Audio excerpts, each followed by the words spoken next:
नमस्कार, मैं हूं शुभम शंकर। आप देख रहे हैं मनी 9। स्वागत है आपका हमारे खास साप्ताहिक कार्यक्रम इकोनॉमिकम में, अर्थात की नई किस्त के साथ मेरे साथ स्टूडियो में मनी 9 के एडिटर अंशुमान तिवारी जी जुड़ गए हैं। सर, बहुत स्वागत है आपका।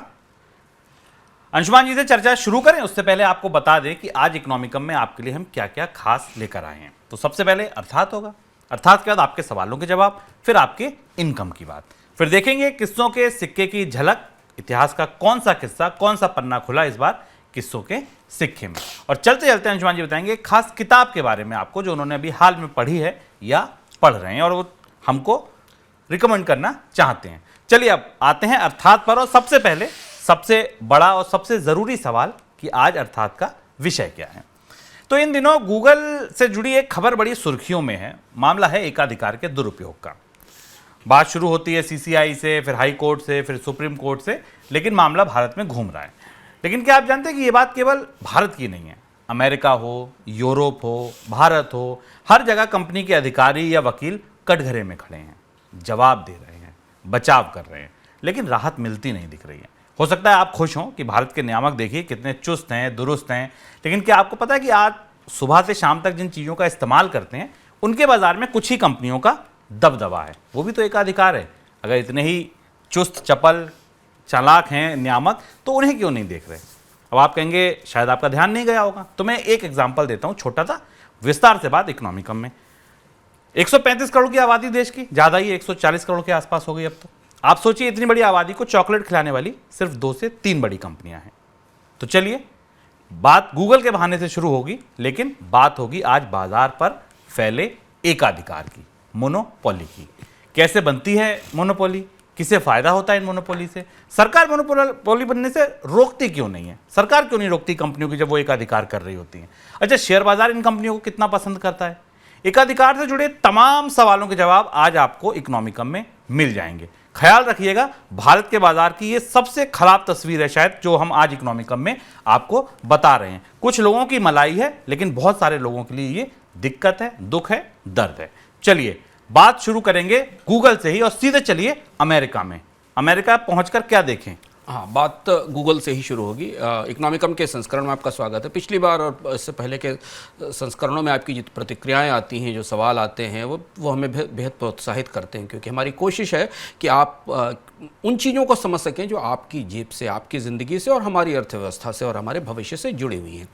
मोनोपोली और एकाधिकार भारत की अर्थव्यवस्था का सबसे गहरा, सबसे अंधेरा, सबसे ढका हुआ पर सबसे बदनुमा पहलू हैं, और आज हम इसकी परतें खोलकर आपके सामने रखने की कोशिश करेंगे, क्योंकि बजट हमारे सामने है और चाहते ना चाहते भारत के नियामकों ने अंततः मोनोपोली के सच को स्वीकार कर लिया है। कम से कम भले ही उसको उन्होंने IT सेक्टर में गूगल के जरिए स्वीकार किया हो। तो इसलिए हम बात गूगल से शुरू करते हैं। ये बात दिसंबर 2018 की है। गूगल के प्रमुख सुंदर पिचाई जो भारतीय मूल के हैं, वो अमेरिका के कानून निर्माताओं के कटघरे में थे।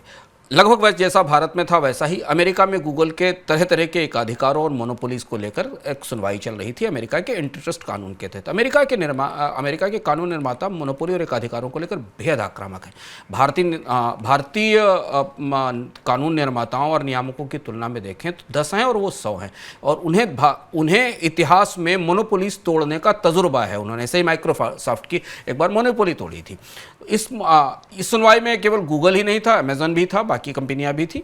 उस सुनवाई के दौरान जो वीडियोस जारी हो रहे थे, उन सुनवाई की वीडियो रिकॉर्डिंग होती थी। उन सुनवाई में जो वीडियो सामने आ रहे थे उसमें सुंदर पिचाई के पीछे अमेरिकन कांग्रेस की सुनवाई हो रही थी। अमेरिकन कांग्रेस वहाँ एक एंटीट्रस्ट लॉ के तहत इस सुनवाई को कर रही थी।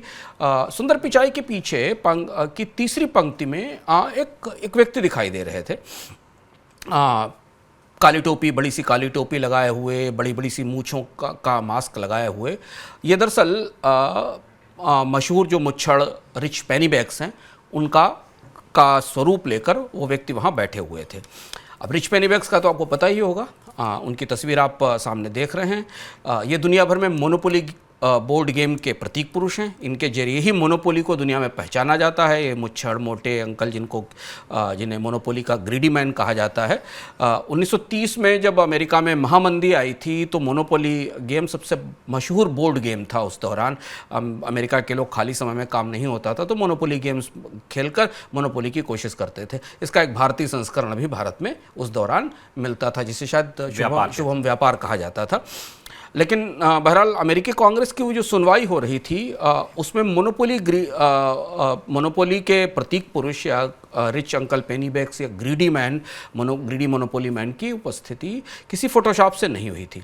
अमेरिका के एक वकील बाकायदा मोनोपोली मैन की वेशभूषा में उस मामले की सुनवाई में ठीक उस जगह बैठते थे जहां से वो तस्वीरों का हिस्सा बन सके, जहां से वो तस्वीरों में सामने आ सके। तो आमतौर पर सामने कांग्रेस के अध्यक्ष के मेंबर्स बैठते थे जो उसके सामने सुंदर पिचाई बैठते थे और उनके पीछे जो दर्शक होते थे उन दर्शकों के बीच में अमेरिका के एक वकील ये वेशभूषा में बैठते थे।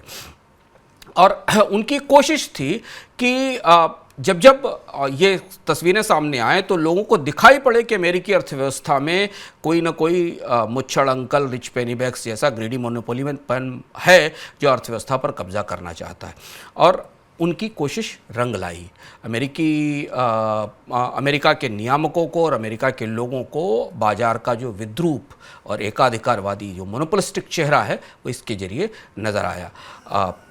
यहीं से कंपनियों के डिजिटल स्पेस में कंपनियों के एकाधिकार की पर चोट करने की एक लहर उठी 2018 में, जो अमेरिका से यूरोप होते हुए आज भारत आई है। और भारत के कंपटीशन कमीशन ने गूगल की मोनोपोली के ऊपर एकाधिकार के खेत पर जुर्माना लगाया है। उस जुर्माने के खिलाफ 1300 करोड़ का जुर्माना है। उस जुर्माने के खिलाफ गूगल अब भारत की अलग अलग अदालतों का दरवाज़ा खटखटा रही है। फिलहाल उसे राहत नहीं मिली है।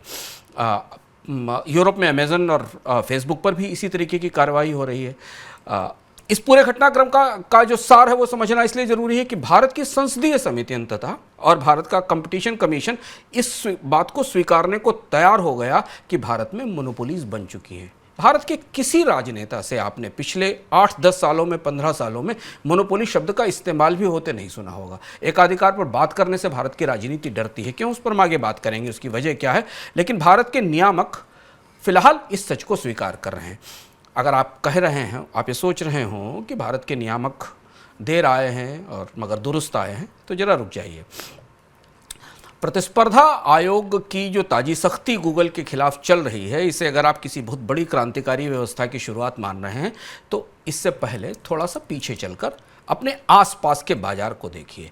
गूगल और फेसबुक पर जो सख्ती अब शुरू हो रही है, गूगल पर जो प्रतिस्पर्धा आयोग ने जुर्माना लगाया है, इससे पहले तक भारत दुनिया के सबसे जिद्दी पेचीदा मोनोपोली बाजार में बदल चुका है। लगभग स्थापित रूप से भारत का पूरा बाजार समग्र रूप से मोनोपोलीज के कब्जे में पहुंच चुका है।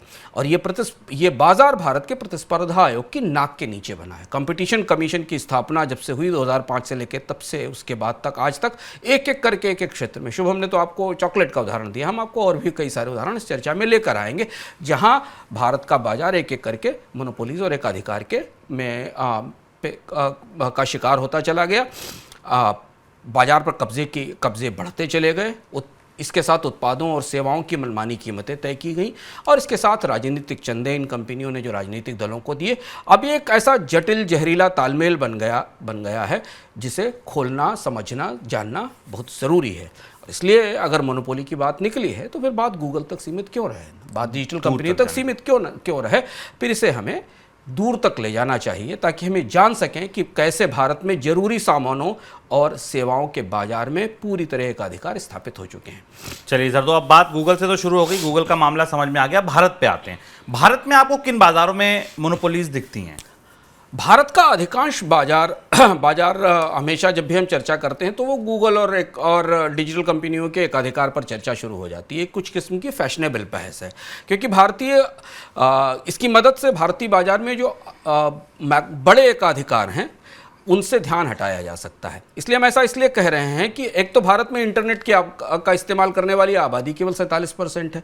उसमें भी इंटरनेट का भरपूर इस्तेमाल करने वाले लोग बहुत ही छोटे हैं, बहुत सीमित हैं।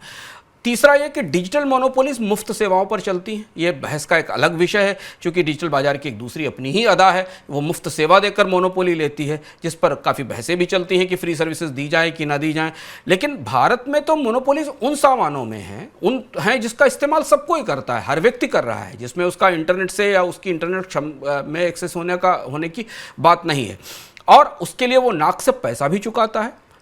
और इसलिए भारतीय बाजार अब उस परिस्थिति में बदल चुका है जिसे आप कह सकते हैं कि यहाँ जो बड़ा है ना वही चढ़ा है हर तरह से पूरी अर्थव्यवस्था में। अब आप करीब से कभी ध्यान से महीने के अंत में अपने पूरे महीने के बिल भुगतान को देखिए। अगर आप किसी कस्बे में, शहर में, गांव में कहीं भी रहते हैं, पूरे महीने आप जो भुगतान करते हैं सामानों के लिए, उस बिल को करीब से देखिए। आपको ध्यान देने से दिखेगा कि आपके महीने के भुगतान का 60 से 70% हिस्सा चुनिंदा 15-20 कंपनियों को जाता है। 20 से 25 कंपनियों को ही आप पैसा दे रहे होते हैं अपने महीने के खर्च का। अधिकतर बाजार ऐसे हैं या तो जहां वहां पर एकाधिकार हैं, या वहां डुओपोली है, या वहां कार्टेल्स हैं। एक कंपनी है, 2 कंपनियां हैं, या 3 कंपनियां हैं। और इस कार्टेल की और मोनोपोली का ये जो विशाल तंत्र है, इसमें सरकार और निजी क्षेत्र मिलकर खूब दोस्ती करके खेलते हैं। चाय, बिस्किट, चॉकलेट, मक्खन, नमक, हेयर ऑयल, खाने का तेल, baby food, footwear, innerwear, mobile telecom, power production, power transmission, oil pipeline, airport, transport, road regulations, petroleum, gas, railway, mobile handset, online shopping, app आधारित टैक्सी। ये मेरे पास, मैं गिनाता चला जाऊंगा तो ये लिस्ट लंबी होती चली जाएगी। ये सारे क्षेत्र जरा सा करीब से देखिए, आपको इसमें दिखाई पड़ेगा या तो यहाँ एक कंपनी है, 2 कंपनियां हैं, या 2-3 कंपनियों के कार्टेल काम कर रहे हैं। सर, अब सवाल यही है कि ठीक है, ये तो कार्टेल दिख रहे हैं, बने कैसे, भारत में इनकी शुरुआत कैसे हुई? यही सवाल है, और ये सवाल इस समय पूछना हमारे लिए इसलिए ज़रूरी है क्योंकि भारत के कंपटीशन कमीशन आयोग के कानून में बदलाव पर विचार भी चल रहा है, और ऐसी स्थिति में ये जानना ज़रूरी है। दरअसल 2013 के बाद भारतीय अर्थव्यवस्था में ढलान शुरू होने लगी थी। कई सारे कारण थे अंतर्राष्ट्रीय अर्थव्यवस्थाओं में बदलाव के कारण। यही वो वक्त था जब भारत की अर्थव्यवस्था के उदारीकरण में उभरी कंपनियों में बीमारी शुरू हुई थी। हमने 2011-12 से के बाद से भारतीय अर्थव्यवस्था में उन कंपनियों में बीमारी देखी, प्रतिस्पर्धा सिमटने लगी थी। ये बहुत सारी ऐसी कंपनियां जिन कंपनियों को पिछले दशक में 1991 के बाद, खासतौर से 1995 से लेकर 2010 के बीच कारोबार में बढ़त मिली थी, उन्हें कई किस्म से अर्थव्यवस्था में मंदी या गिरावट का सामना करना पड़ रहा था। यही पहला मौका था जब भारतीय बाजार, जहां प्रतिस्पर्धा ऑलमोस्ट फल फूल कर खेल रही थी। 2010 से पहले तक भारत के ज़्यादातर क्षेत्रों में जहां सरकारों ने अपनी मोनोपोली बना रखी थी, वो अलग क्षेत्र थे जहां सरकारों ने किसी को आने नहीं दिया था। सरकार की मोनोपोली से बाहर जो बाजार थे, वहां प्रतिस्पर्धा मौजूद थी या बनने की कोशिश कर रही थी। यहाँ वो पहला मौका था जब प्रतिस्पर्धा सिमटी, और यही से शुभम बाजार में अधिग्रहण और मर्जर एक्विजिशन की पहला चरण शुरू होता है। यही वो दौर था जब दूरसंचार घोटाले का असर टेलीकॉम सेक्टर में सामने आया। बहुत सारी कंपनियां बंद हुई, बहुत सारी कंपनियों के लाइसेंस रद्द होना शुरू हुए, और भारत का सबसे उभरता हुआ बाजार, जिसने भारत में बहुत सारी क्रांतियों की जमीन तैयार की, दूरसंचार बाजार, वो धीमे धीमे सिमटते 2-3 कंपनियों तक आ गया।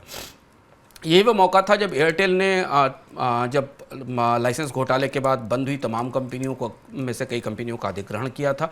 वोडाफोन आइडिया का विलय इसके बाद होता है। ये कंपनी आज डूबने के करीब है आपके सामने, और बाजार में डुओपोली लगभग स्थापित हो चुकी है। भारतीय बाजार में 2 कंपनियों का दबदबा स्थापित हो चुका है। यही वह दौर था, हमें याद रखना होगा, जब Walmart, Flipkart, Soni ji entertainment, LIC और IDBI बैंक जैसे बड़े अधिग्रहणों ने उस समय सुर्खियां बनी थी। आंकड़े अगर आप करीब से देखें तो आपको दिखाई देगा कि 2015 से 2019 के बीच में भारत में अधिग्रहणों पर $310 अरब खर्च किए गए। टोटल अधिग्रहणों का बिल 2015 से 2019 के बीच में $310 अरब के आसपास था। यह वो दौर था जब टेलीकॉम, ऊर्जा, मीडिया में अधिग्रहण बड़े पैमाने पर हमें दिखाई दिए, क्योंकि अर्थव्यवस्था में कर्ज के जरिए अर्थव्यवस्था की मंदी का पहला शिकार होने वाले ये क्षेत्र थे जो 2012-13 के बाद अर्थव्यवस्था में स्लो डाउन आना शुरू हुआ था।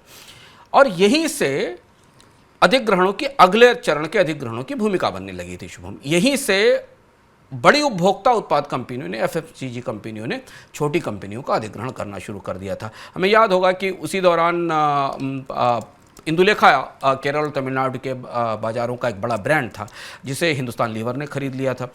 350 करोड़ रुपए में शायद डील हुई थी 2016 में, और हेयर केयर का बड़ा ब्रांड था, और उन्होंने इसे अखिल भारतीय ब्रांड में बदल दिया, और महज 3 साल में इंदुलेखा यूनिलीवर के लिए 2000 करोड़ का ब्रांड बन गया, जो टेक ओवर 2016 में हुआ था। इसे माना जाता है कि भारत के प्रमुख बड़े ब्रांडों की तरफ से छोटे ब्रांड्स को टेक ओवर करने की शुरुआत यहाँ से होती है।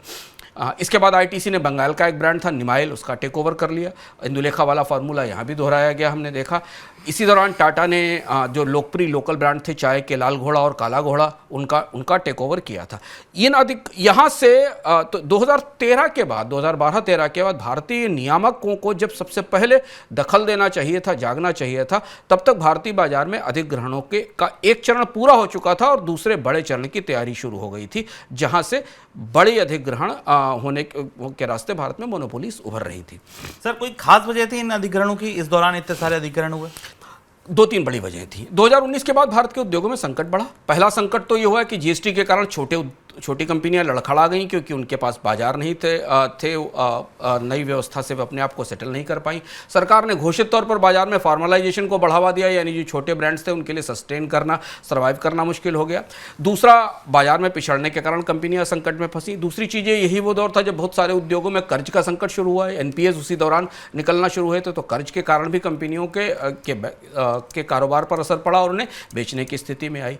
यहाँ से संकट में अधिग्रहण के मौके मिले और संकट में मोनोपोलीज बनना शुरू हुई। शुभम, मोनोपोलीज हमेशा या तो किसी बहुत चमत्कारी तकनीक या उत्पाद के जरिए बनती हैं, और या फिर अधिग्रहणों के जरिए ही बनती हैं। एक ही तरीका है, जब कोई कंपनी दूसरी कंपनी का अधिग्रहण कर ले और उसके बाजार को कब्जा कर ले, तो मोनोपोलीज वहां से बनना शुरू होती हैं। 2020 में हिंदुस्तान लीवर ने इसके बाद का जो चरण था, जिस चौर में बाजार में संकट के कारण अधिग्रहण शुरू हुए, 2020 में हिंदुस्तान लीवर ने 3000 करोड़ रुपए में, 3045 करोड़ रुपए में जीएसके यानी ग्लैक्सोस्मिथक्लाइन कंज्यूमर को खरीद लिया। ये पिछले 5-6 सालों में सबसे बड़ा अधिग्रहण था भारत के कंज्यूमर मार्केट का, जहां से भारत के कंज्यूमर मार्केट में बड़े मोनोपोलीज आना शुरू होती हैं। आईटीसी ने तत्काल पलटवार किया। 2000 करोड़ में, इसी साल 2000 करोड़ में सनराइज फूड्स का टेक ओवर हुआ। आईटीसी ने जो सनराइज फूड्स का टेक ओवर किया, और 2022 के अंत में इस बाजार में डाबर ने बादशाह मसाले का अधिग्रहण किया, जो कि हम दिसंबर में आते आते देख रहे हैं। और अब सबसे बड़ी ताजी डील टाटा कंज्यूमर करने जा रहा है, जहां वो 6000 करोड़ में रमेश चौहान के बिस्लेरी ब्रांड को, जो भारत के पानी का, ड्रिंकिंग वाटर बाजार का सबसे बड़ा ब्रांड है, उसे खरीद लेगा। और इसके बाद ब्रांडेड पानी के बाजार पर टाटा का लगभग एकाधिकार हो जाएगा, मोनोपोली हो जाएगी, क्योंकि इस बाजार का सबसे बड़ा हिस्सा है। और आप गिनते जाइए रिटेल के मार्केट पर, रिटेल का जो बाजार है उसमें मेट्रो के टेक ओवर के बाद रिलायंस का कब्जा होने वाला है। अंबुजा सीमेंट में होलसिम की हिस्सेदारी खरीदकर अडानी ने सीमेंट बाजार में बड़ी ताकत ले ली है। एलएनटी और माइंडट्री के अधिग्रहण, और आप गिनते चले जाइए। इधर स्टार्टअप कंपनियों ने, यही वो दौर था जब स्टार्टअप कंपनियों ने भी अधिग्रहण शुरू किए। जो डूबने की खबरें हम देख रहे हैं, इससे पहले का दौर स्टार्टअप बाजार में एकाधिकार हासिल करने के लिए छोटे ब्रांड्स को टेक ओवर करने का था। बायजूस ने कई एजुकेशन ब्रांड खरीदे थे, जो बाद में बायजूस के गले में फंस गए। और इस दौर में ही आक्रामक अधिग्रहणों की या एग्रेसिव टेक ओवर्स का दौर भी 2018-19 के बाद से शुरू होता है। इसमें बहुत सारी कंपनियां कर चुकाने में चूकी थी, तो उन्हें दिवालिया प्रक्रिया के तहत उठा लिया गया। बहुत सारी ऐसी कंपनियां थी जो बैंक्रप्सी में थी, उनको वहां से खरीद लिया गया। सबसे बड़ी चीज़ जो हमारे नज़रों से मिस होती है शुभम, वो ये कि 2020 से 2022 के बीच में भारत में टेक ओवर्स का एक तूफान सा आया।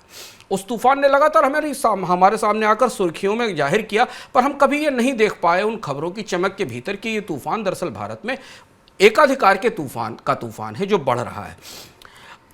2020 से 2022 के बीच में 80% डील्स क्लोज हुई, अधिग्रहण की कोशिशें क्लोज हुई। 2022 में 126 अरब डॉलर के 1185 सौदे किए गए भारत में अधिग्रहणों को लेकर।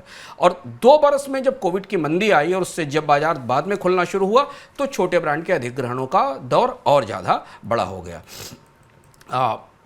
इसका नतीजा यह है, मार्सेलस का मुंबई की एक फर्म है रिसर्च फर्म मार्सेलस, उसका एक आंकड़ा मैं बताता है कि भारत में अब 20 से 25 कंपनियों ने अपने बाजारों में 80% या उससे ज़्यादा के हिस्से पर कब्जा कर रखा है। और इसलिए अब आप फिर उस पर वापस जाइए। जब मैंने आपसे शुरुआत में कहा कि अपने बिल को करीब से देखिए तो आपको दिखाई देगा कि आपका पैसा, आपके बिल का भुगतान 60% से 70% भुगतान कुछ कंपनियों को जाता है। तो ये वही 20-25 कंपनियां हैं जिन्होंने अपने बाजार के 80% हिस्से पर कब्जा कर रखा है। और जबकि ज़्यादातर देशों में बाजार में अगर 15% की हिस्सेदारी होती है किसी कंपनी की तो उसे बाजार की लीडर माना जाता है। माना जाता है कि बाजार में लीडरशिप से ऊपर जाने पर तो मोनोपोली के खतरे दिखाई देने लगते हैं।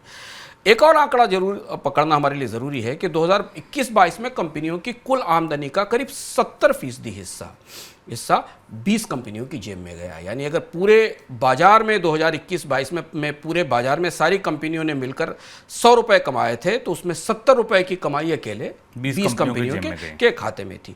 जबकि इससे अगर आप अमेरिका से तुलना करें तो अमेरिका में शीर्ष जो टॉप 20 कंपनियों के खाते में कुल कॉर्पोरेट मुनाफे का केवल 25% हिस्सा जाता है। यानी वहां कंपनियों के मुनाफे काफ़ी विस्तारित और डेमोक्रेटिक हैं। हर कंपनियों के खाते में थोड़े थोड़े मुनाफे जाते हैं। और इसके बाद भी वहां के नियामक, अमेरिका के नियामक और रेगुलेटर एकाधिकार रोकने के लिए हर किस्म का जतन करते हैं। तो अब तक ये समझ आ गया कि भारत में कौन से क्षेत्रों में एकाधिकार हैं, वो एकाधिकार कैसे आए, क्या वो कारण थे जिनकी वजह से ये बड़े बड़े अधिग्रहण हुए। अब सर सबसे इंपॉर्टेंट सवाल मुझे लगता है इस पूरे शो का ये है कि सरकार को ये सब नहीं दिखता। भाई सरकार तो इसीलिए है कि बाजार में एकाधिकार ना हो, सरकार को ये सब नहीं दिखता कि एकाधिकार हो रहे हैं। ये जो सवाल शुभम ने पूछा, ये भारत की मोनोपोलीज के पूरे प्रसंग का या पूरा जो मोनोपोली का ढांचा है इसका सबसे कीमती और सबसे महत्वपूर्ण सवाल है। इसलिए मैंने शुरुआत में आपसे कहा कि भारत में कोई भी राजनेता संसद में, संसद से बाहर तमाम टीवी चर्चाओं में मोनोपोलीज की चर्चा क्यों नहीं करता। उसकी वजह यह है कि सबसे बड़ी मोनोपोली तो खुद सरकार है बाजार में। भारतीय बाजार की सबसे बड़ी मोनोपोली सरकार के हाथ में ही है, सरकार के पास ही है। उदारीकरण के 25 साल बीत गए, तमाम लिबरलाइजेशन की हमने चर्चाएं की, लेकिन एक असंख्य ऐसी सेवाएं हैं जहां पर सीधा एकाधिकार सरकार का है और या सरकारी कंपनियों के अपने कार्टेल हैं। आप खनन को देख लें, माइनिंग को, सड़क परिवहन को देख लें, रेलवे देख लें, रेलवे इंजीनियरिंग देख लें, हैवी कंस्ट्रक्शन देख लें, बिजली उत्पादन देख लें, बिजली वितरण देख लें, कोयला देख लें, दुनिया की सबसे बड़ी मोनोपोली भारत में, परमाणु ऊर्जा देख लें, पेट्रोलियम का उत्पादन और पेट्रोलियम का वितरण देख लें, पेट्रोलियम की खोज मतलब तेल खोज और पेट्रोलियम की मार्केटिंग देख लें, नेचुरल गैस देख लें, बैंकिंग देख लें भारत की सर्विस, बीमा देख लें भारत की सर्विसेज में, अनाज की खरीद देख लें। ये सारे वो क्षेत्र हैं जिनमें सरकार के खुद अपने बड़े एकाधिकार हैं, मोनोपोलीज, और जिनके के आधार पर एक बड़ी ब्यूरोक्रेसी सस्टेन करती है और सर्वाइव करती है। नेता और अधिकारी ये ताकत छोड़ना नहीं चाहते। हमें अक्सर बजट पर चर्चाओं में, जब भी बजट आता है तो हमें आपस में चर्चा करते हुए आपने सुना होगा, देखा होगा और बहुत जगह मंचों पर चर्चाओं पर सुना होगा कि सरकार अपनी कंपनियों की विनिवेश नहीं कर पाती, सरकार अपनी कंपनियां नहीं बेचना चाहती। LIC की जरा सी स्टेक सेल करने में सरकार को 2 साल से ज़्यादा का वक्त लग गया, क्योंकि भारत की सरकार, उसके नेता जो रेंट सीकिंग मोनोपोली के जरिए होती है, ये ताकत है, इसे वो छोड़ना नहीं चाहते। और जब वो अपनी ताकत मोनोपोली के तौर पर कम नहीं करना चाहते तो निजी एकाधिकारों पे किसको कोई बड़ा फर्क पड़ेगा। इसलिए भारत की कंपनियों पर हाल में प्रतिस्पर्धा आयोग ने, ध्यान देने की बात है, ये बहुत महत्वपूर्ण तथ्य है जो हमारे लिए जानना जरूरी है भारत में, कि भारत के प्रतिस्पर्धा आयोग ने हाल के वर्षों में कंपनियों या कार्टेल पर जो भी जुर्माने लगाए हैं वो लोगों की शिकायत पर लगाए हैं। लोग बाकायदा शिकायत लेकर कंपटीशन कमीशन के पास गए कि हमको मोनोपोलीज तबाह कर रही है, परेशान कर रही हैं, हमारा कारोबार ख़त्म कर रही है। तब कंपटीशन कमीशन ने 2 साल 3 साल का समय लेकर जुर्माने लगाए। जैसे जिस गूगल के केस को हम भारत के प्रतिस्पर्धा नियामकों की चतुरता, चालाकी या सजगता मानते हैं, उन्होंने अपने आप इसकी जांच शुरू नहीं की। इसके खिलाफ भारत के ऐप डेवलपर्स ने शिकायत की थी कि गूगल अपने एंड्रॉयड प्लेटफॉर्म से भारत के तमाम ऐप्स को आगे बढ़ने नहीं दे रहा है। उसके बाद भारत के प्रतिस्पर्धा आयोग ने उस पर कार्रवाई शुरू की, क्योंकि भारत में कानूनी तौर पर मोनोपोली और डुओपोली की परिभाषा ही साफ नहीं है। कि अगर ये परिभाषा साफ हो जाएगी तो सबसे पहले सरकार की मोनोपोली कटघरे में होगी, सरकार की डुओपोली कटघरे में होगी, सरकार के कार्टेल सवाल में आएंगे।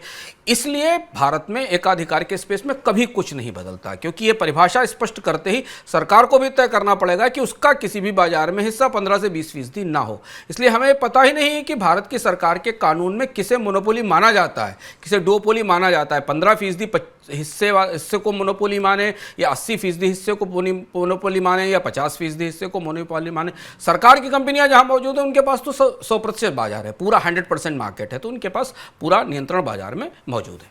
सर, सरकार के अलावा भी इन एकाधिकारों से किसी को फायदा होता है? हाँ, दूसरा सवाल ये कि अब आप दूसरी तरफ से देखिए कि भारत में एकाधिकार या मोनोपोली को लेकर लोगों में तमाम जागरूक चर्चाओं में टीवी चैनलों पर या बाकी जगह कोई फिक्र क्यों नहीं दिखती, इस पर भी कोई चर्चा नहीं होती। ये भी एक बेहद दिलचस्प और रहस्यमय पहलू है जिसे हमारे लिए समझना बेहद ज़रूरी है कि क्यों कोई फिक्र नहीं करता, क्यों आज तक भारत के किसी मंच पर या बजट की चर्चाओं के संदर्भ में बढ़ते कॉर्पोरेट मोनोपोलीज पर डिस्कशन क्यों नहीं होता। इसका जवाब हमें शेयर बाजार में मिलेगा। बीते 4 साल में भारतीय अर्थव्यवस्था की बुरी गत बन गई कोविड के कारण और बहुत सारी चीज़ें, और अगर आप माने कि जीएसटी और नोटबंदी के बाद से भारतीय अर्थव्यवस्था में तमाम तरीके की ढांचागत चुनौतियां रही हैं। इसके बाद भी महामारी आई, फिर लोगों की खपत खत्म हो गई, बचत खत्म हो गई, लेकिन इस दौरान भारत के शेयर बाजारों ने रिकॉर्ड ऊंचाई के इतिहास बनाए। यानी जब भारत की वास्तविक अर्थव्यवस्था, भारत का बाजार गिर रहा था, उस दौरान भारत के शेयर बाजार में सबसे तेज रिकॉर्ड बनाए। 2018 में जो अगर आप सेंसेक्स 2018 में जो 35,000 था वो करीब 61,000 के आसपास है। अगर आप भारत में मोनोपोलीज की शुरुआत से भारत के शेयर बाजार का चक्र यहाँ तक देखते जाएं तो आपको इस आंकड़े से स्पष्ट होता चला दिखेगा। निफ्टी 10,000 बढ़कर 17,000 पर पहुँच गया। अगर आप ध्यान से देखें तो ये बढ़ोतरी अर्थव्यवस्था में लोगों की कमाई में बढ़ोतरी में, खपत से बढ़ोतरी में, वेतन में बढ़ोतरी में, रोजगारों में बढ़ोतरी से बिल्कुल मेल नहीं खाती। अगर भारतीय अर्थव्यवस्था का आईना है शेयर बाजार, तो लोगों की कमाई, खपत, उनकी ज़िंदगी के जीवन स्तर, सरकार के राजस्व, बहुत सारी चीज़ें और भी बढ़नी चाहिए तब शेयर बाजार बढ़ता है। लेकिन दरअसल आप करीब से देखें तो सेंसेक्स और निफ्टी में जो कंपनियां काबिज हैं उनमें से आधी से ज़्यादा कंपनियां, लगभग आधी से ज़्यादा कंपनियां ऐसी हैं जो बाजार में मोनोपोलीज रखती हैं, बाजार में एकाधिकार रखती हैं, या फिर वो 2 कंपनियों के डुओपोली का हिस्सा हैं। अगर सेंसेक्स और निफ्टी के ढांचे को आप करीब से देखें तो उसमें आपको दिखाई देगा कि या तो उनके पास उनका बाजार में 30% से ज़्यादा हिस्सा या वो मोनोपोली में है। भारत में 100 से शेयर बाजार में 100 से अधिक कंपनी, ये निफ्टी की जो 50 कंपनियां, इनकी लिस्ट देखिए और आपको समझ में आ जाएगा। इसके लिए किसी बड़े साइंटिस्ट होने की जरूरत नहीं कि इन कंपनियों का बाजार में किस तरह से अपने अपने सेक्टर्स में कितना बड़ा एकाधिकार है। निफ्टी 50 की कंपनियों का चार्ट देखकर आपको समझ में आ जाएगा। भारत के शेयर बाजार में लगभग 100 से ज़्यादा कंपनियां ऐसी हैं जो या तो किसी एकाधिकार को इंजॉय कर रही हैं या किसी 2-3 कंपनियों के कार्टेल का हिस्सा है जिसके जरिए उन्होंने बाजार में बड़ा हिस्सा कब्जा कर रखा है। कोविड के बाद जब एकाधिकार और ज़्यादा बढ़े और इसलिए उसमें शेयर बाजार का ये स्वरूप और ज़्यादा बदल गया। शेयर बाजार की ताकत या शेयर बाजार में बढ़ोतरी की कमान उन कंपनियों के हाथ में पहुंच गई जो भारतीय बाजार पर मोनोपोली रखते हैं। बल्कि शेयर बाजार में निवेश करने वाले लोगों को तो ये सुझाव ही दिया जाता है, यही फार्मूला बताया जाता है कि अगर आपको रिटर्न चाहिए तो आप वो कंपनी ढूंढिए जिसका बाजार में मोनोपोली है, मोनोपोली में निवेश करिए और बेहतर रिटर्न हासिल करिए। शेयर बाजार के निवेशकों की दृष्टि से तो ठीक है, अगर आप शेयर बाजार के निवेशक हैं तो आपके लिए ये एक बेहतर रणनीति हो सकती है, पर अगर आप उपभोक्ता भी हैं, आप अगर बाजार में अवसरों को देखते हैं, कारोबार के अवसरों को, रोजगारों के अवसरों को, तो ये शायद उसका बिल्कुल उल्टा है, जैसी कि एक स्वस्थ बाजार, प्रतिस्पर्धा वाली व्यवस्था की हम कल्पना करते हैं। स्थिति ये थी कि शेयर बाजार में छोटी और मझोली कंपनियों का आकर्षण इतना कम हुआ निवेशकों के बीच में कि 2020 में सेबी को एक आदेश जारी करके ये करना पड़ा कि म्यूचुअल फंड को अपना एक स्टॉक मिड कैप और स्मॉल कैप कंपनियों में लगाना पड़ेगा अपने निवेश को, नहीं तो सब कुछ मोनोपोली कंपनियों की तरफ भाग रहा था। पूरा का पूरा म्यूचुअल फंड इन्वेस्टमेंट भी लार्ज कैप और उन स्टॉक्स की तरफ जा रहा था जिनका बाजार में मोनोपोली थी। तब सेबी को कहना पड़ा कि म्यूचुअल फंड्स अपने निवेश का एक हिस्सा मिड कैप और स्मॉल कैप में लगाएंगे। उसकी वजह यह थी कि जब बाजार में प्रतिस्पर्धा ही कुछ कंपनियों के बीच में सीमित है, हमारे आपके खर्च का सबसे बड़ा हिस्सा ही कुछ कंपनियों के हाथ में जा रहा है, तो शेयर बाजार में निवेश भी सीमित कंपनियों में सिमट जाएगा, उन्हीं से मुनाफे आना शुरू होंगे, उन्हीं से अच्छे वैल्यूएशन मिलेंगे, उन्हीं का रिटर्न आएगा। अब अर्थव्यवस्था चैलेंज क्या है? शेयर बाजार तो बाजार में मुनाफे की संभावनाएं देखता है और अर्थव्यवस्था में कुछ भी हो, चाहे अर्थव्यवस्था मंदी में जाए या अर्थव्यवस्था में गिरावट हो या कोविड हो या महामारी हो, इन मोनोपोली कंपनियों की ताकत हमेशा बढ़ती रहती है। क्रेडिट स्विस ने 2020 में कोविड के दौरान एक आकलन किया था जिसका नंबर महत्वपूर्ण है कि BSE 500 की 100 से ज़्यादा कंपनियां ऐसी हैं शुभम, जो अपनी प्रतिस्पर्धी की तुलना में, अपने नियरेस्ट प्रतिस्पर्धी की तुलना में नए बाजार में पर कब्जा करने, प्रतिस्पर्धी को अधिग्रहित कर लेने, उसका टेक ओवर कर लेने और ग्लोबल बाजार में विस्तार की कई गुना ज़्यादा क्षमताएं रखती हैं अपने नियरेस्ट कॉम्पिटिटर की तुलना में। यानी उन्हें जब अपॉर्चुनिटी मिलेगी तो आगे बढ़कर किसी कंपनी का टेक ओवर कर लेंगी। इसलिए आर्थिक उतार चढ़ाव के बीच इनकी ताकत पर कोई फर्क नहीं पड़ता। भारतीय बाजार में इन कंपनियों की ताकत पर कोई फर्क नहीं पड़ता। बीते 2-3 साल से हम ये सब होते देखते हैं। जब भी हमारे सामने बड़े बड़े अखबारों में इस कंपनी ने उसका अधिग्रहण किया या ये कंपनियां बिकी, इनके अधिग्रहण की सूचनाएं आती तो हम उन्हें रोमांचित होते हैं। फिर उसके बाद शेयर बाजार में उनके भाव में परिवर्तन या बदलाव देखते हैं। लेकिन आप गौर से देखें तो 2016 के बाद से 2015-16 के बाद से इसकी ज़मीन बनना तैयार हो गई थी। पहले कंपनियों में छोटे प्रतिस्पर्धी, बड़े कंपनियों ने छोटे प्रतिस्पर्धी निगल लिए। और अब अगर आप भारत की पीएलआई स्कीम का ढांचा देखें तो उनमें भी यही कंपनियां शामिल हैं जिनका किसी न किसी तरह से भारतीय बाजार में एक किस्म से मोनोपोली या डुओपोली या कार्टेल का हिस्सा है। अब इसमें सरकारी ताकतें भी हैं, शेयर बाजार में निवेशकों का भरोसा भी है और बड़े बाजार पर कब्जा भी है। इसलिए अगर आप ध्यान से देखें तो कंपनियों के नतीजों में वॉल्यूम की ग्रोथ नहीं दिखाई देती। यानी उनके माल मात्रा में ज़्यादा नहीं बिक रहे हैं, पर कीमतें बढ़ाकर उन्होंने अपने मुनाफे प्रोटेक्ट किए हैं। और यही वो खतरा है कि इसलिए पूरे कोविड के दौरान मांग घटने के बावजूद भारत की कंपनियों के, प्रमुख कंपनियों के मुनाफों में रिकॉर्ड बढ़ोतरी देखी गई थी। सर, आगे आप एक जहरीली जोड़ी की बात कर रहे हैं कि एकाधिकार वाले बाजार में कोई जहरीली जोड़ी भी है। ये कौन सी जोड़ी है, क्या है? ये वही जोड़ी है जिसका जिक्र हमने आपको शुरुआत में किया था। ब्रिटेन की एक इकोनॉमिस्ट थी जॉन रॉबिन्सन, 1930 में उन्होंने एक सिद्धांत दिया था। वो सिद्धांत इसी तरीके के बाजारों के लिए था। उन्होंने कहा था कि एकाधिकार वाले बाजारों में 2 तरीके की ताकतें एक साथ काम करती हैं। एक को मोनोपोली कहा जाता है और एक को मनस्पोनी कहा जाता है। मोनोपोली के जरिए कंपनियां बाजार में कीमतों पर अपना नियंत्रण करती हैं और मनस्पोनी के जरिए बाजार में रोजगार के अवसरों पर या बाजार में विकास पर अपना नियंत्रण करती हैं। अब आप करीब से भारतीय बाजार को देखिए। भारतीय बाजार में रोजगार भी घट रहे हैं, डिमांड भी घट रही है, कीमतें भी बढ़ रही हैं। स्टार्टअप स्पेस में नौकरियां भी खत्म हो रही हैं और नौकरियां खत्म होने के साथ छोटे स्टार्टअप खत्म हो रहे हैं, तो जो बचेंगे उनकी मोनोपोली होगी बाजार में। तो ये वो जहरीली जोड़ी है मोनोपोली मोनोस्पोनी की, जो हमें दिखाई देती है। और पूरी इसका असर आम उपभोक्ता को 2 तरह से चुकाना पड़ता है। एक तो उसके लिए जिंदगी जीने की लागत बढ़ जाती है। दूसरी चीज, बाजार में चूंकि रोजगार के अवसरों पर इन कंपनियों का नियंत्रण होता है तो वेतन की शर्तों को, तनख्वाह की शर्तों को, बाजार में रोजगार के अवसरों को नियंत्रित करती है। प्रतिस्पर्धा सिकुड़ती है तो नए मौके खत्म हो जाते हैं और बाद में कंपनी बाजार में बैरियर बनकर दूसरी नई कंपनी को प्रतिस्पर्धा में नहीं आने देती। भारतीय बाजार के कई सारे हिस्सों में हमें दिखाई देता है। दूसरी एक और बड़ा रिस्क जो इस तरीके की व्यवस्था में दिखता है कि जब सरकारी एकाधिकार खत्म होते हैं तो इस बात की कोई गारंटी नहीं है कि उसकी जगह स्वस्थ बाजार बने। हमने इजिप्ट में देखा, हमने मैक्सिको में देखा, हमने अर्जेंटीना में देखा। दुनिया के कई सारी अर्थव्यवस्थाओं में ऐसा हुआ जहां सरकारें बाहर निकली, वहां निजी मोनोपोलीज बाजार में आ गई। भारत का टेलीकॉम सेक्टर इसका सबसे अच्छा उदाहरण है, जहां सरकार का एकाधिकार खत्म हुआ। 8-9 साल तक बाजार के बाद में अच्छी प्रतिस्पर्धा रही और अब हम धीरे धीरे वापस कार्टेल की तरफ या 2 कंपनियों की तरफ आकर पहुंच गए हैं। हमने मैक्सिको में टेलीमैक्स के अधिग्रहण के समय ऐसी ही परिस्थिति देखी थी। इजिप्ट का एक उदाहरण ऐसा ही था, जहां पर हमने देखा था कि किस तरह से बाजार की ओपनिंग में सरकार के साथ रहने वाली कंपनियों को एकाधिकार मिला था। सर, अब सबसे बड़ा सवाल, बुनियादी सवाल ये कि ठीक है, हम जिस स्थिति में ये समझ में आ गए, अब तक करने की जरूरत क्या है, क्या किया जाए? हाँ, ये सबसे महत्वपूर्ण सवाल है और शायद अगर सरकार इसे चाहे तो अभी रोक सकती है, क्योंकि मोनोपोली से किसी भी देश के रेगुलेटरी सिस्टम की पूरी साख खत्म हो जाती, नियामक व्यवस्था की साख बैठ जाती। इसलिए भारत में प्रतिस्पर्धा कानून आए हुए 2 दशक से ज़्यादा समय बीत चुका है और उसके ठीक सामने प्रतिस्पर्धा कानून के कंपटीशन कानून और प्रतिस्पर्धा आयोग के सामने हमने भारतीय बाजार में इतनी बड़ी बड़ी विराट मोनोपोली बनते देखी। आज तक सरकारें एकाधिकार, कार्टेल, मोनोपोली, इनकी परिभाषाएं तक स्पष्ट नहीं कर पाई हैं कि आप किसे कार्टेल मानेंगे, किसे एकाधिकार मानेंगे। सरकारी कंपनियों के एकाधिकार को तो इस पर चर्चा में रखा ही नहीं जाता।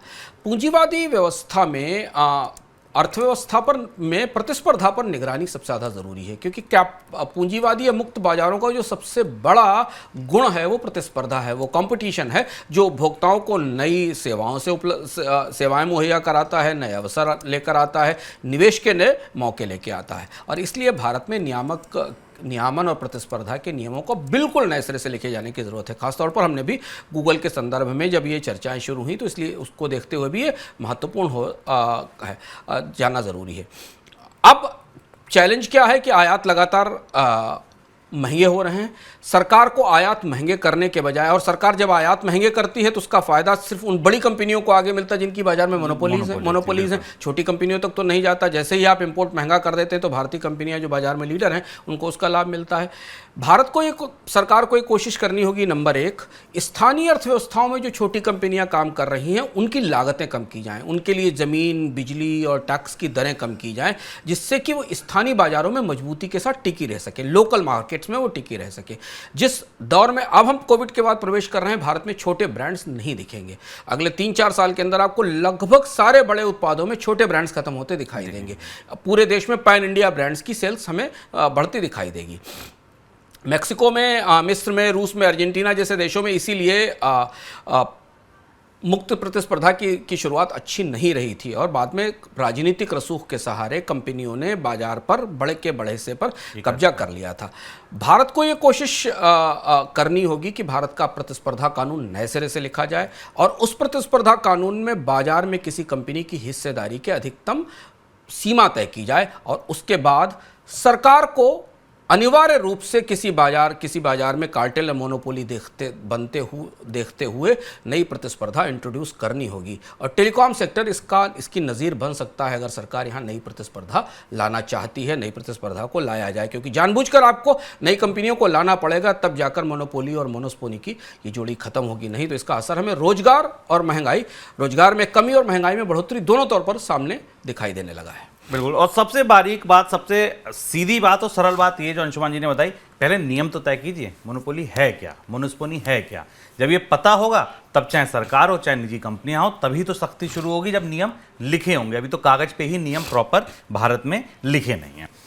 तो इकोनॉमिकम की हर बार की तरह इस बार भी इकोनॉमिकम ने देखिए आपको नई दृष्टि दी, बता दिया कि भारत में कैसे मोनोपोली पल रही हैं, उनसे किसको फायदा हो रहा है और ये कैसे दूर हो सकती है, उसकी एक चलते चलते नुस्खा भी दे दिया गया। अब आपके सवालों के जवाब। पहला सवाल सर वेद जी का है, कह रहे हैं कि साल दर साल महंगी बिजली उपभोक्ताओं के लिए भी चैलेंज है, उद्योगों के लिए भी चुनौती है, सरकार को क्या करना चाहिए? वेद जी का सवाल सही है। हम दुनिया में सबसे महंगी एनर्जी वाले देश हैं। केवल बिजली ही नहीं, अगर आप पेट्रोल को भी जोड़ लें, गैस को भी जोड़ लें, तो भारत दुनिया में एनर्जी की हाई इन्फ्लेशन का गढ़ है। और ऐसी स्थिति में आप अर्थव्यवस्था में लागतें कम करने की, लोगों की ज़िंदगी बेहतर करने की कल्पना नहीं कर सकते। और उसकी सबसे बड़ी चुनौती ये है कि भारतीय अर्थव्यवस्था में जो एनर्जी के स्रोत उपलब्ध हैं, कोयला जैसे, उनके लिए इंफ्रास्ट्रक्चर में इन्वेस्टमेंट नहीं है, इसलिए वो कंपनियों तक नहीं पहुँच पा रहे हैं। और बाकी जिन चीज़ों पर हम निर्भर हैं, वहाँ हम अपनी इंपोर्टेड इकोनॉमी का सही ढंग से प्रबंधन नहीं कर पा रहे हैं। सरकार को ये जरूर कोशिश करनी पड़ेगी कि बाकी कोई चीज़ें सस्ती रख पाएं या नहीं, लेकिन ऊर्जा की कीमतें जरूर कम से कम रखी जाएं। उसके बिना फिर आप अर्थव्यवस्था में विकास की और अच्छी कीमत पर विकास की उम्मीद नहीं कर सकते। सर पारुल जी का एक सवाल है। पारुल जी ये पूछ रहे हैं कि आत्मनिर्भर भारत कार्यक्रम के बाद भी चीन पर निर्भरता बढ़ती क्यों जा रही है? क्योंकि आत्मनिर्भर भारत का कार्यक्रम जिन क्षेत्रों में आ रहा है ना शुभम, या आत्मनिर्भर भारत से इनका PLI से शायद रेफरेंस होगा, क्योंकि पिछली बार हमने उस पर बात की थी। प्रोडक्ट लिंक्ड इंसेंटिव स्कीम जिन क्षेत्रों में आई है, उन क्षेत्रों में भी जितने उत्पाद अभी बनते दिखाई दे रहे हैं वो भी सब आयात निर्भर हैं। उनका कच्चा माल, उनके कंपोनेंट्स इंपोर्ट से ही आते हैं। तो किसी भी देश पर निर्भरता कम करने के लिए आपको उतना बड़ा ढांचा पहले देश में तैयार करना होगा। भारत का टैक्स ढांचा, भारत का औद्योगिक ढांचा अभी मैन्युफैक्चरिंग के पक्ष में दिखता ही नहीं है। और इसलिए हम देख रहे हैं कि भारत में कंपनियां भारतीय बजट से पैसा भी ले रही हैं, भारत में उत्पादन भी कर रही हैं, और उसके बाद भी भारत का आयात, और खासतौर से चीन से आयात, रिकॉर्ड तौर पर बढ़ता जा रहा है। कहीं ना कहीं पूरी की पूरी इंपोर्ट सब्सटीट्यूशन स्ट्रेटेजी या PLI स्ट्रेटेजी में बड़े बड़े छेद हैं, जिन छेद को भरना होगा, जिस पर हमने पिछली बार भी अपने कार्यक्रम में चर्चा की थी। और सबसे महत्वपूर्ण बात यह कि भारत में बड़ी कंपनियों को लाकर उन्हें बाजार में स्थापित करना होगा, उनकी उत्पादन इकाइयों को जीरो से एंड तक तैयार कराना होगा, तब जाकर ये आत्मनिर्भरता तैयार हो पाएगी। नहीं तो ये असेंबलिंग निर्भरता रहेगी, आत्मनिर्भरता तो नहीं होगी। सर अब इनकम की बात वाले खाने में क्या खास है?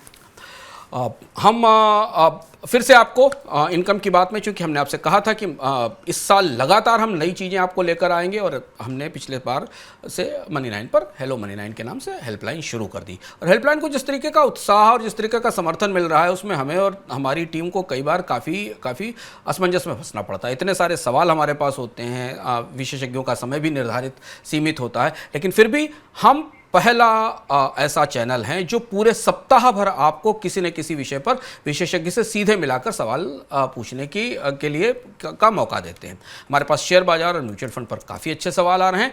अब आप प्रयास करें अपने सवाल पूछने का अपनी फाइनेंशियल प्लानिंग को लेकर, क्योंकि शेयर बाजार और म्यूचुअल फंड आपकी वित्तीय दुनिया का बहुत छोटा सा हिस्सा है। आप बीमा कैसे खरीदें, क्या आपका बीमा एजेंट आपको सही बीमा बेचता है, क्या आपके स्वास्थ्य बीमा का रिन्यूअल का समय आ गया है, उसे रिन्यू कराने से पहले आपको अपने स्वास्थ्य बीमा के बारे में क्या पूछना चाहिए, बच्चे की पढ़ाई के लिए प्लानिंग कैसे करें, लड़की की शादी की फाइनेंशियल प्लानिंग कैसे करें, भविष्य में अगर विदेश में किसी को पढ़ने के लिए भेजना है तो उसका निवेश कैसे किया जाए। इस तरीके के जितने सवाल वित्तीय बचत या निवेश से संदर्भ में आपके जहन में आते हैं, उन्हें हमारे विशेषज्ञों से पूछिए।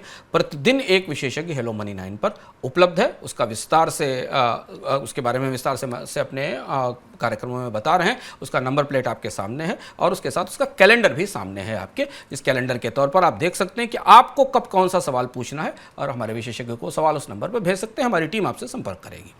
चलिए, तो ये हो गई इनकम की बात। सर, किस्सों के सिक्के से और पर्दा हटा दीजिए।